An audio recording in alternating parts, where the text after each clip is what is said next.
नमस्कार, मैं Shiv Narayan Sharma BPM party के साथ जुड़ा हूँ। अभी आप सोच सकते हैं बीपीएम पार्टियां तो बहुत है देश में, बीजेपी, कांग्रेस, कम्युनिस्ट पार्टियां इतनी अनगिनत,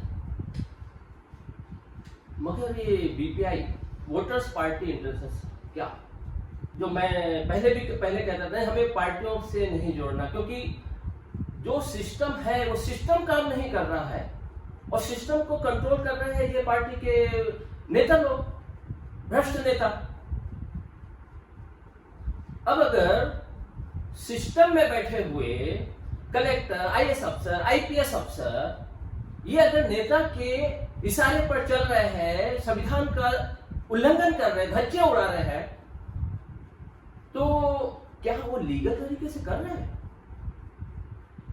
अगर आप देखेंगे तो हर एक अधिकारी जिसने भी इलीगल तरीके से अपने भ्रष्ट नेता की बात मानकर जो भी कार्य किया है उसकी थोड़ी सी मॉनिटरिंग कर लीजिए, आपको पता चल जाएगा कि ये सब के सब भ्रष्ट है और सभी फंसेंगे, एक एक नेता फंसेगा।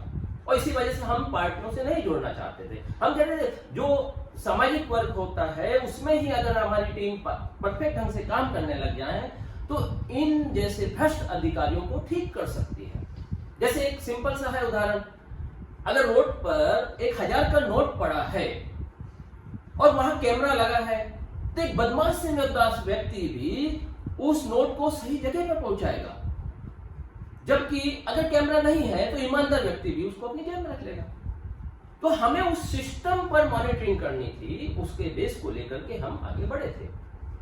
लेकिन अगर कोई पार्टी ऐसा काम कर रही है या कोई पार्टी इस तरीके का कुछ निर्माण कर रही है जिससे हम इन चीजों को मॉनिटरिंग कर सकते हैं, इन बदलावों को ला सकते हैं, तो क्यों नहीं उससे जुड़ना चाहिए। अभी सबसे बड़ी चीज तो एक है, आज हमें हमारी जनता को यही नहीं मालूम कि वे कितनी संपत्ति के मालिक है।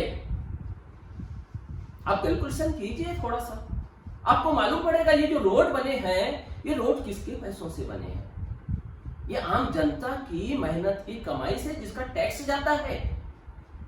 एक नमक का पैकेट खरीदते हैं उसमें टैक्स देते हैं आप, कुछ भी XYZ खरीदते हैं उसमें टैक्स देते हैं, भिखारी भी खरीदता है ना वो भी टैक्स देता है।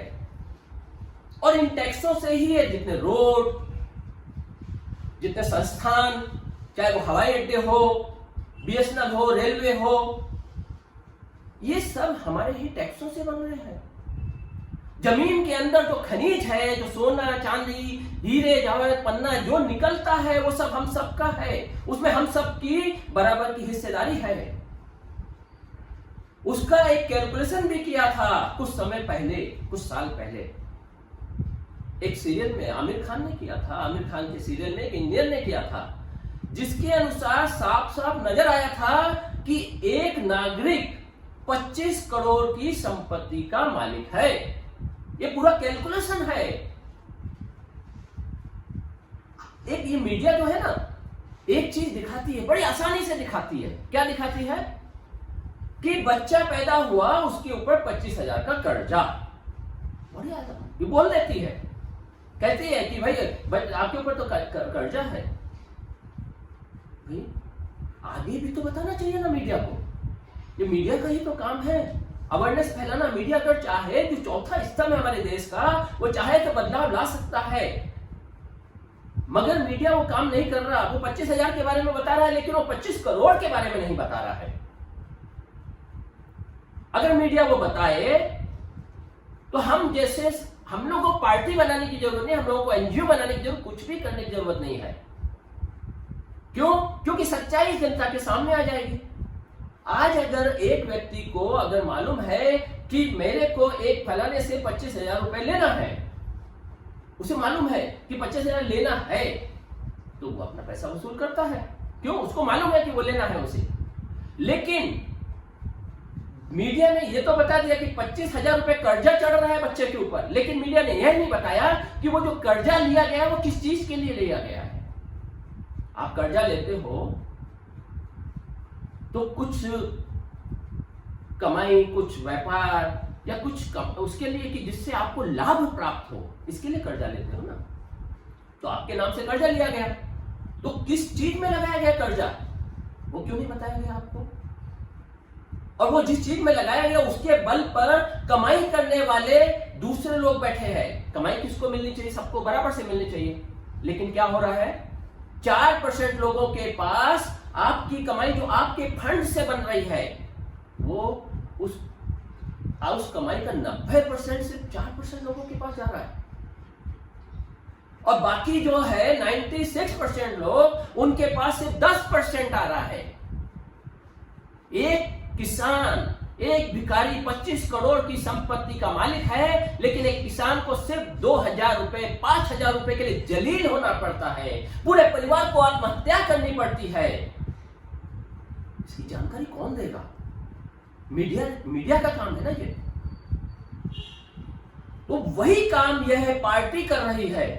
यह पार्टी चाहती है कि आम जनता को मालूम पड़े कि उसकी संपत्ति क्या है, और वो अपना हक लेने की हैसियत रखे, वो जाने, वो आगे बढ़े। जिस प्रकार से आपको मालूम है कि मेरे को ने इसको 25,000 दिया था, वो मुझे रिटर्न लेना है, और उसके लिए आप लड़ जाते हैं। आपको मालूम है ये मेरा मकान है, उस मकान पर कब्जा कर लिया गया है, और कब्जा छुड़ाने के लिए आप वकील का सहारा लेते हैं और कोर्ट से जाके आप अपना वसूली करते हैं, अपना मकान वापस लेते हैं। ठीक उसी प्रकार से 25 करोड़ के मालिक है आप, और आपको वो हक लेना चाहिए, लेकिन वो हक कौन देगा? जब तक आपको ज्ञान नहीं होगा, क्या ये लोग देंगे जो सत्ता में बैठे हैं?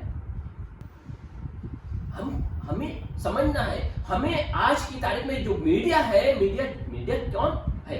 ये मीडिया आपने खड़ा किया है। ये मीडिया को खड़ा करने वाले आप है। मीडिया भिखारी है, उसको आप भीख देते हो, तब जाकर वो न्यूज़पेपर प्रिंट करता है।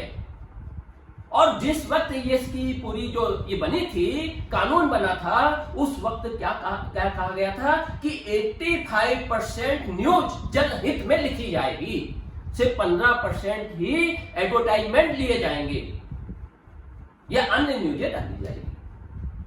क्या एक भी न्यूज चैनल, एक भी अखबार वाला अपनी इस कार्य को कर रहा है?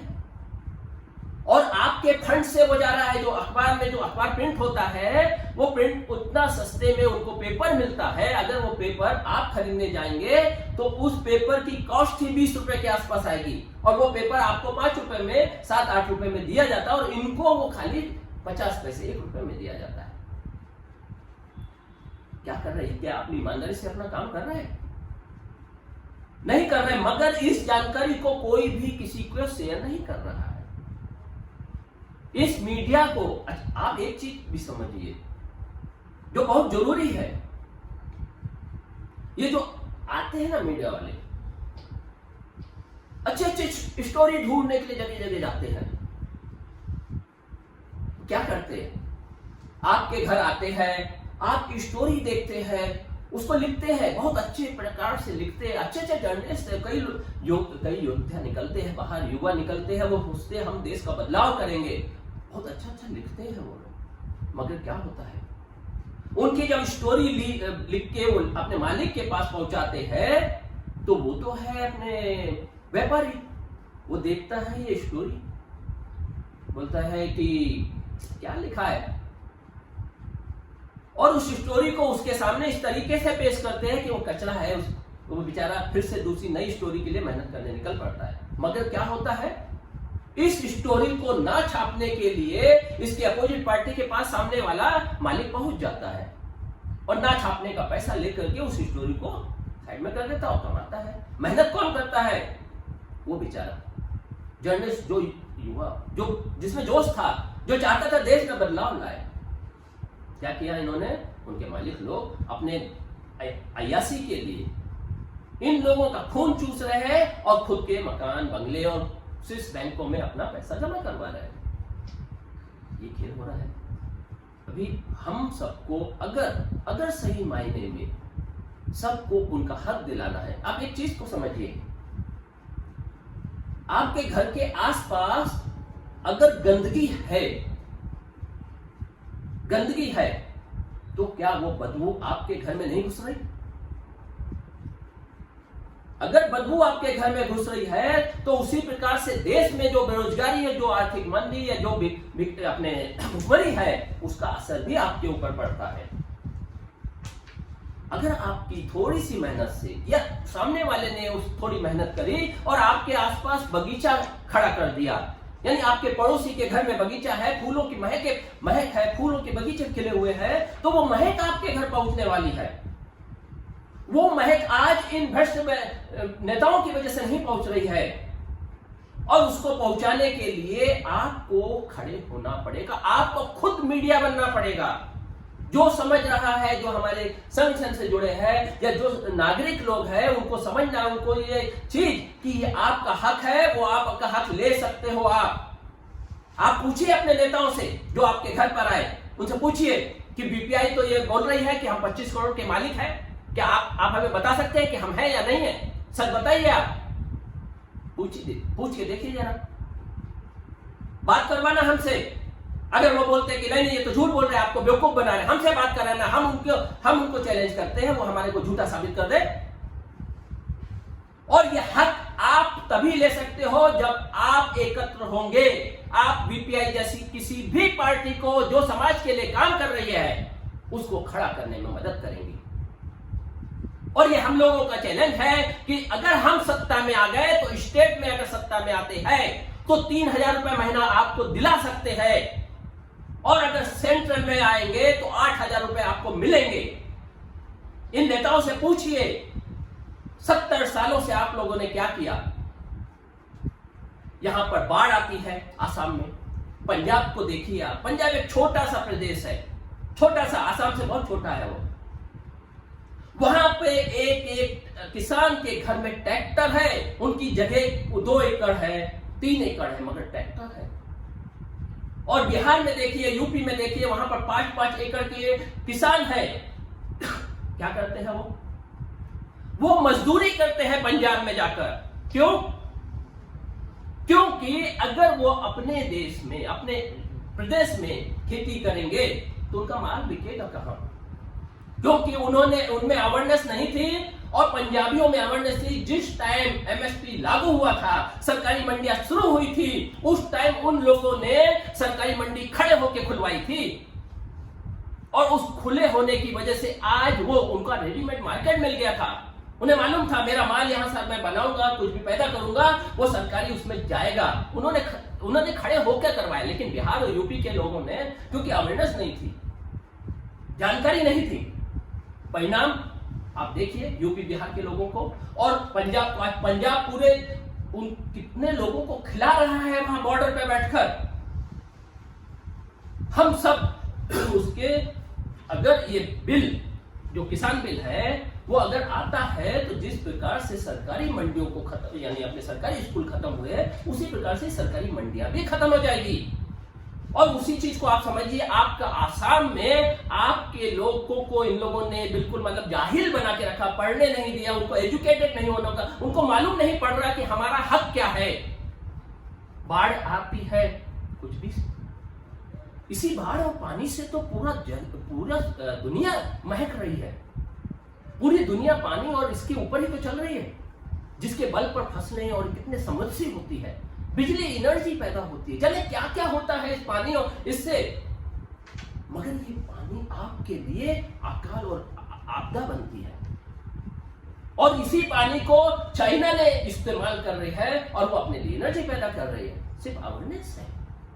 आपको समझना है कि ये 25 करोड़ की संपत्ति के आप मालिक हैं और उसको ले सकते हैं आप। और उसको लेने के लिए आप उस नेता को, चाहे वो किसी भी पार्टी का हो, उसको बोलिए कि मेरे को सिर्फ आप इतना बताइए कि क्या मैं 25 करोड़ का मालिक हूं या नहीं, क्या मुझे वो हक मिलना चाहिए, नहीं, क्या इस रोड का, या रोड बनाया है, या जो सोना निकल रहा है, या जो हीरे जवाहरात है, जो गैस निकल रही है, या जो पेट्रोल निकलता है हमारे इसमें जमीन पर, उसमें हमारे को हक नहीं मिलना चाहिए? पूछिए उनसे, कैलकुलेशन करके उनसे पूछिए कि आप कैलकुलेशन करके बताइए कि हमारा हक कितना है। तो हमारा सिंपल सा कहना है, साधारण सा, कि जो 25 करोड़ रुपए है, एक छोटी सी सोच भी आप रख लीजिए, अगर 25 करोड़ आपके हुए, आपके पास है, तो आप गिरी सी गिरी हालत में 25 लाख रुपए महीना कमा सकते हैं उससे। लेकिन ये लोग तो 25 करोड़ का 8,000 रुपए महीना भी देना नहीं चाहते। क्या मतलब है इसका? इसका मतलब यह है कि इनमें वो काबिलियत ही नहीं है। इनकी काबिलियत 600 करोड़ जनता बोलने में है कि इन्होंने हमें वो दिया। यानी इतना झूठ, इतना मतलब इनको ज्ञान ही नहीं है। 80 करोड़ परिवार बना के मकान बनाए हैं। इन्होंने जीएसटी लागू की, जबकि किसी को पता ही नहीं है कि जीएसटी, उनके ऑफिसरों को नहीं मालूम कि इंटरनेट चलाना उनको नहीं आता है। एक फ्रॉड होता है, कुछ होता है, उसको पुलिस स्टेशन वाला पकड़ नहीं सकता। मतलब अवेयरनेस है नहीं, उन लोगों को जानकारी नहीं है, टेक्नोलॉजी की जानकारी नहीं है, और उसके बाद जीएसटी लगा दिया। इतने ज्ञानी लोग हैं ये जो 600 करोड़ सब बोलते हैं। तो बस इतना ही मैं कह रहा हूं कि यहाँ पर आप लोग अगर जानकारी नहीं हासिल करेंगे, इस जानकारी को अपने आप को मीडिया बना लीजिए। जो मैं कह रहा हूं उसको आगे पहुंचाइए। ये जो चौथा मीडिया है ना, ये बिक चुका है। ये हमारे लिए काम नहीं कर रहा है। ये हमारे लिए काम नहीं कर रहा है। ये उन लोगों के लिए काम कर रहा है जो इस देश को चूस रहे हैं, आपका खून चूस रहे हैं। उन लोगों के लिए काम कर रहा है। वो लोग भी बेचारे नहीं समझ रहे कि हम क्या कर रहे हैं। तो आपको समझना है, आपको खुद को मीडिया बनना है। और मेरी उस आवाज को मैं चैलेंज करता हूं कि 25 करोड़ संपत्ति आपकी है, कहीं भी खड़ा कर लीजिए मुझे। मैं चैलेंज करता हूं कि आपने अगर बीपीआई पार्टी को स्टेट में जिता दिया तो 3,000 रुपए महीना आपको मिलेगा। मैं चैलेंज करता हूं कि अगर आप लोगों ने बीपीआई पार्टी को केंद्र सरकार में पहुंचा दिया तो 8,000 रुपए महीना निश्चित तौर पे आपको मिलेगा। और घर घर को आत्मनिर्भर बना दिया जाएगा। हर घर में एनर्जी फ्री की, मुफ्त की बिजली उनके घर में पैदा हो सकती है, उनके खेत खलिहानों में पैदा हो सकती है। इसको सिस्टमेटिक तरीके से किया जा सकता है। आप लोगों को काफी आर्थिक रूप से मजबूत बनाया जा सकता है। उसके लिए जरूरत है आप लोगों के साथ की। जिस दिन आप लोग खड़े हो गए उस दिन आपको सब कुछ मिलेगा। और अगर आप अपने आप को भिखारी समझेंगे तो फिर आप इसी प्रकार से आपकी स्थिति रहेगी। और ये लोग सिर्फ एक छोटी सी बोतल आपको दारू की, 500 का नोट या 1000 का नोट आपको पकड़ा के आपसे आपका वोट ले जाएंगे। जबकि हम आपको क्या दे रहे हैं? 8,000 रुपए महीना दे रहे हैं। एक चीज मैंने अभी बोली थी बीच में कि अगर आपका मकान किसी ने छीन लिया तो आप वकील से उस मकान को छुड़ाने के लिए वकील का सहयोग जो लेते हैं तो उसको कहीं से भी कर्जा लेकर कैसे भी उसकी फीस देते हैं। और वकील आपको 10 से 15 साल लगा देता है उस मकान को आपको दिलवाने में। उसी प्रकार से बीपीआई पार्टी है, वो आपका हक आपको दिलाने के लिए खड़ी हुई है। इसकी भी फीस अगर आपने अपना समझ के 100 रुपए महीना भी अगर आपने दी तो ये पूरा का पूरा 10 साल भी, अगर हमें 5 साल या 10 साल में हम लोग इतने मजबूत हो जाएंगे, हम लोग अपना हक लेने पहुंच जाएंगे तो 8,000 रुपए महीना अगर आपको मिलेगा तो 2 महीने में आपका वो 10,000 जो आपने जो 100 रुपए महीना जो दिया है 10 साल में, वो होता है 12,000। आपका दो महीने में आपकी किस्त खत्म हो जाएगी।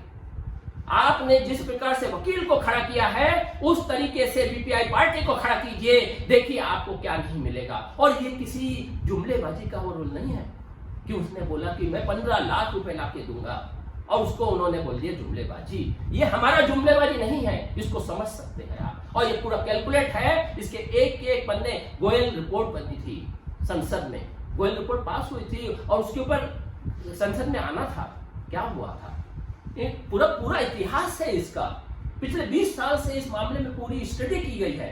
इसके ग्लोबल मिशन जो है वो सबको समझेंगे आप तो आपको बहुत कुछ समझ में आएगा कि हम लोग क्या क्या कर सकते हैं, आप कहां से कहां पहुंच सकते हैं। जिस प्रकार से यूरोप उन्नति के शिखर पर है उस प्रकार से आप भी हो सकते हैं। आपका कोई भी गरीब नहीं रहेगा, हर कोई अमीर है, हर किसी के पास खाने को नहीं मिलेगा। बस जरूरत है आपको मीडिया बनने की, आपको जागरूक होने की, आपको उस चीज को जानने की जो आपका हक है। और मैं चाहूंगा कि इसको फैलाने की कोशिश करें। चलिए।